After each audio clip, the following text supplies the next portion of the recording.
Tes tes. 1, 2, 3. Assalamualaikum warahmatullahi wabarakatuh. Salam sejahtera bagi kita semua. Salam, Om Swastiastu, Namo Buddhaya, dan salam kebajikan. Halo Kakang Teteh, perkenalkan nama saya Nurani Alham. Saya berasal dari Universitas Mula Warman. Saya salah satu peserta Latsar Angkatan 17 dengan NDH nomor 25. Ini adalah jurnal harian pertama saya dengan materi kesehatan jasmani dan mental yang diberikan oleh Ibu Dr. Siti Nuriyatus Zahra MKM.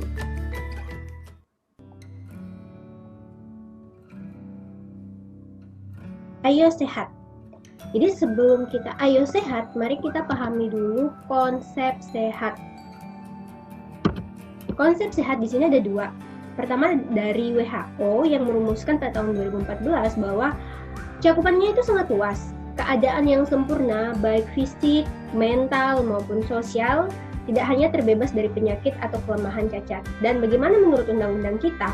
Undang-undang kita itu diatur di nomor 36 tahun 2009 tentang kesehatan. Adalah keadaan sehat baik secara fisik, mental, spiritual maupun sosial yang memungkinkan setiap orang untuk hidup produktif secara sosial dan ekonomi. Jadi di sini kita bisa ambil kesimpulan bahwa sehat itu ada 4. Yang pertama adalah sehat fisik. Sehat fisik itu kita terhindar dari berbagai macam penyakit yang mengakibatkan fisik kita itu menjadi lemah. Salah satu penyebabnya adalah imunitas kita turun. Apabila imunitas kita turun, kita bisa saja terserang berbagai penyakit. Penyakit atau gejala yang sering kita alami adalah demam. Kemudian ada namanya kesehatan jiwa. Kesehatan jiwa ini mengenai tentang emosional perasaan kita. Sehingga orang tua banyak yang bertanya kepada anak-anaknya, "Are you happy? Apakah bahagia apa tidak?" Karena kalau kita tidak bahagia, kita lesu, selalu berpikiran negatif, hari-hari kita ini tidak akan tenang. Hidup kita menjadi terganggu. Sehingga kesehatan jiwa itu harus mampu kita kontrol gangguan jiwa yang mulai dari pikiran-pikiran negatif, karena dari situ kita mampu menghadapi tantangan hidup. Ketiga ada namanya sehat sosial. Sehat sosial di sini adalah bagaimana hubungan kita dengan orang lain. Apakah bisa secara baik apa tidak, dan diharapkan secara baik untuk orang di sekitar kita. Kemudian sehat spiritual. Sehat spiritual adalah hubungan kita dengan Sang Maha Pencipta yang menciptakan kita dan seluruh isi jagat raya ini. Oke, lanjut ada GERMAS, Gerakan Sehat Masyarakat. Ini adalah gerakan sehat masyarakat yang sudah dicetus dan sudah sering dikampanyekan oleh tim kesehatan. GERMAS ini adalah suatu tindakan sistematis atau suatu tindakan struktur yang sudah direncanakan yang dilakukan secara bersama-sama oleh seluruh lapisan masyarakat Indonesia. Tapi dengan kesadaran, kemauan, dan kemampuan berperilaku sehat. Untuk apa? Untuk meningkatkan kualitas hidup. Kemudian ada pola gaya hidup. Di sini itu ada pola gaya hidup yang tidak sehat.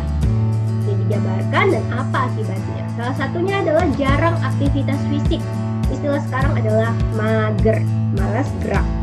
Malas gerak ini akan menimbulkan apa efeknya?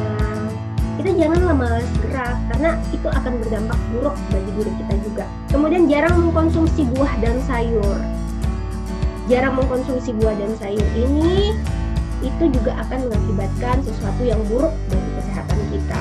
Mengkonsumsi makanan gorengan dan berlemak, walaupun gorengan dan berlemak itu sangat enak, godaannya sangat besar, tapi kita harus mampu memporsir sesuai dengan kebutuhan badan kita. Jangan terlalu berlebih. Kemudian minum minuman bersoda. Minum minuman bersoda sama, kita dapat mengkonsumsinya, tapi dengan takaran yang tidak berlebih. Malas, kita malas ngapa-ngapain, kerjanya rebahan ya, seperti jarang melakukan aktivitas fisik, maunya tidur. Kalau di mahasiswa, malas masuk kuliah. Kemudian ada minum alkohol. Minum alkohol ini sangat tidak baik bagi organisme. Yang terakhir adalah merokok. Merokok itu selain asapnya itu sangat tidak baik bagi orang di sekitar kita, itu juga tidak baik bagi paru-paru kita. Nah, penyebabnya apa aja? Penyebab yang pertama adalah obesitas. Obesitas itu adalah berat yang berlebih yang tidak sesuai dengan berat ideal kita. Kita mengalami obesitas, kita susah bergerak, kita susah bergerak, kita susah melakukan kegiatan sehari-hari kita, sehingga tidak akan produktif. Kemudian jarang mengkonsumsi buah, gangguan pencernaan kita mengalami masalah, sehingga badan dan tubuh kita tidak nyaman. Kemudian kanker paru, stroke, jantung, kerusakan organ, dan terakhir adalah kematian.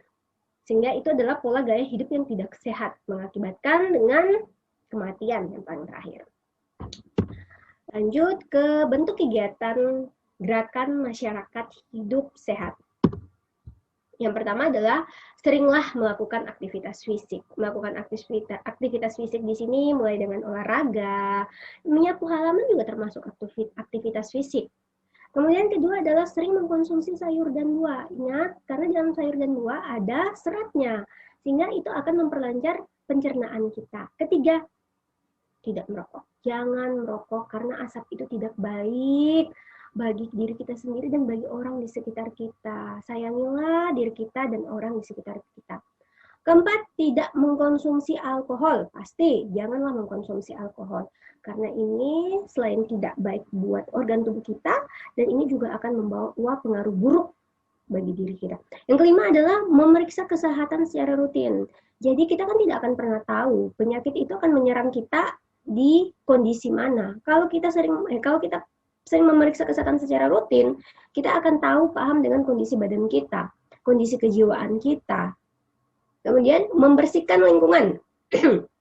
Membersihkan lingkungan di sini, kita membersihkan lingkungan dengan tujuan agar lingkungan kita tercipta dengan nyaman dan bersih. Sehingga kita untuk melakukan kegiatan sehari-hari itu lebih semangat lagi, lebih produktif lagi, selalu memberikan aura yang positif terhadap sesama atau di lingkungan sekitar kita.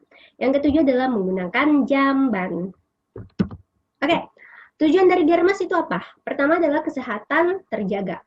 Kesehatan kita itu harus terjaga dengan baik agar untuk apa? Akan berlanjut lagi. Kalau kesehatan kita terjaga, hari-hari kita akan produktif. Kegiatan yang kita lakukan lebih bermanfaat bagi diri kita sendiri atau orang lain. Kemudian lingkungan bersih. Lingkungan bersih itu termasuk dari tujuan Germas untuk menciptakan kondisi lingkungan yang nyaman. Kemudian biaya untuk berobat berkurang. Jadi, kenapa seperti itu? Karena apabila kalau kita sudah diserang oleh penyakit serius, itu biayanya pasti sangat mahal. Sehingga lebih baik mencegah daripada mengobati. Kemudian, apa yang bisa saya refleksikan dari materi ini terhadap diri saya? Yang pertama, saya harus melakukan pola gaya hidup sehat. Saya harus sering melakukan aktivitas fisik, entah itu olahraga, membersihkan rumah. Yang penting saya akan banyak gerak, saya tidak akan mager. Dan bagaimana saya mengatur pola makan saya? Pola makan saya di sini, selain mengatur pola makan, saya harus berusaha makan tepat waktu agar mencegah penyakit seperti MA.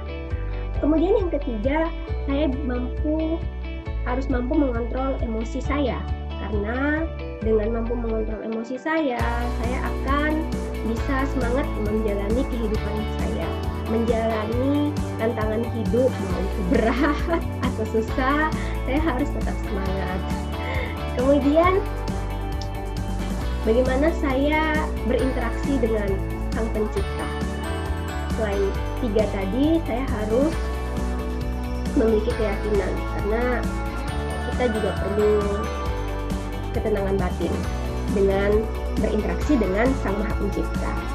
Kemudian bagaimana rancangan aktualisasi saya sebagai ASN, khususnya dosen. Rancangan aktualisasi saya sebagai dosen yaitu saya akan menerapkan pola gaya hidup sehat pada diri saya sendiri, kemudian akan saya terapkan kepada mahasiswa-mahasiswa saya dengan sering ayo kita mengkonsumsi makanan sehat, karena anak muda zaman sekarang lebih suka makanan fast food, goreng-gorengan. Kita mencoba secara perlahan, kemudian kita juga bisa sering beraktivitas fisik. Jadi kan dalam kelas itu tidak hanya duduk, mungkin akan kita selang-seling dengan kegiatan fisik yang lebih menggerakkan badan, meregangkan anggota badan, sehingga aktivitas fisik kita itu tidak berkurang. Itu sekian materi jurnal harian saya tentang kesehatan jasmani dan mental. Hatur nuhun Kakang Teteh, terima kasih. Assalamualaikum warahmatullahi wabarakatuh.